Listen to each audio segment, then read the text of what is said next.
Video में बात बिहार विधानसभा चुनाव की। 3,000 की नई स्कीम, लेकिन जेब में आएंगे 9,000 रुपए। एनडीए ने अपने घोषणा पत्र लागू कर दिया है और किसानों को लुभाने के लिए एनडीए का कर्पूरी फॉर्मूला सामने आया है। तो क्या एनडीए का ये कर्पूरी फॉर्मूला होगा सफल?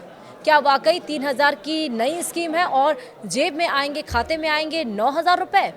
इससे तो बिहार वासियों की बल्ले बल्ले हो गई है। हम आपको बताएंगे इस वीडियो में विस्तार से। नमस्कार, आप देख रहे हैं न्यूज़ 18 का डिजिटल प्लेटफॉर्म। मैं हूं आपके साथ श्रुति श्रीवास्तव। बिहार विधानसभा चुनाव 2025 में एनडीए ने अपने संकल्प पत्र से बड़ा दांव खेला है। गठबंधन ने किसानों के लिए कर्पूरी ठाकुर किसान सम्मान निधि योजना की घोषणा की है। इस स्कीम के तहत किसानों को हर साल 3,000 रुपए की अतिरिक्त मदद दी जाएगी। अभी केंद्र सरकार पीएम किसान योजना के जरिए किसानों को 6,000 रुपए सालाना देती है। यानी अगर एनडीए सत्ता में लौटा तो बिहार के किसानों को कुल 9,000 रुपए हर साल मिलेंगे। यह ऐलान बिहार के किसान वोट बैंक को ध्यान में रखकर किया गया है।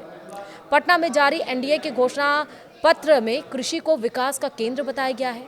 कर्पूरी ठाकुर किसान सम्मान निधि के तहत किसानों को सीधे खाते में 3,000 रुपए सालाना मिलेंगे। इसके साथ ही पंचायत स्तर पर धान, गेहूं, दलहन और मक्का जैसी फसलों की एमएसपी पर खरीद सुनिश्चित करने का वादा किया गया है। योजना का नामकरण समाजवादी नेता और भारत रत्न कर्पूरी ठाकुर के नाम पर किया गया है।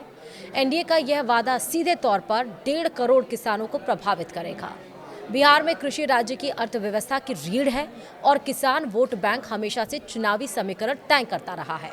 3,000 रुपए की अतिरिक्त सहायता भले छोटी रकम लगे, लेकिन ग्रामीण अर्थव्यवस्था में इसका असर बड़ा हो सकता है। घोषणा पत्र में एनडीए ने यह भी दावा किया है कि 1 लाख करोड़ रुपए कृषि इंफ्रास्ट्रक्चर में निवेश किए जाएंगे। इससे मत्स्य, दुग्ध और कृषि मिशन को नई रफ्तार मिलेगी। बिहार मत्स्य मिशन के तहत हर मत्स्य पालक को 4,500 से 9,000 रुपए की सहायता मिलेगी, जबकि बिहार दुग्ध मिशन से हर प्रखंड में प्रोसेसिंग सेंटर्स बनेंगे।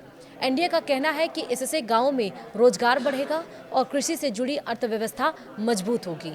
बिहार को कृषि निर्यात हब बनाने का लक्ष्य भी इसमें जोड़ा गया है। घोषणा पत्र में एनडीए ने 1 करोड़ सरकारी नौकरियों और रोजगार अवसरों का वादा किया है। हर जिले में मेगा स्किल सेंटर खोलने की बात कही गई है। महिलाओं के लिए मुख्यमंत्री महिला रोजगार योजना के तहत 2 लाख रुपए की मदद का वादा किया गया है।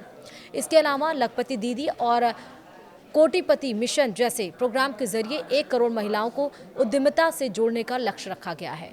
समस्तीपुर में पीएम मोदी ने कहा था कि कांग्रेस और राजद के कुछ नेता घोटालों में लिप्त हैं और जमानत पर बाहर हैं। अब यही लोग कर्पूरी ठाकुर की विरासत चुराने की कोशिश कर रहे हैं। उन्होंने जनता से अपील की कि वे ऐसे लोगों को जवाब दें जो समाजवाद के नाम पर भ्रष्टाचार का तंत्र चला रहे हैं। मोदी ने कर्पूरी ठाकुर को समानता और न्याय के प्रतीक बताते हुए कहा कि उनकी सरकार पिछड़ों और गरीबों के हित में काम कर रही है। यानी एक तरह से ये चुनावी वादे तो कर दिए गए हैं घोषणा पत्र के जरिए, लेकिन इसका असर क्या होगा? क्योंकि जो वादे किए गए हैं वो वादे में स्कीम्स भी हैं। वो स्कीम कितना अब एनडीए को फ़ायदा पहुंचाती हैं, ये तो जब 14 नवंबर को वोट काउंटिंग होगी तो पता चल पाएगा। वीडियो में इतना ही। नमस्कार।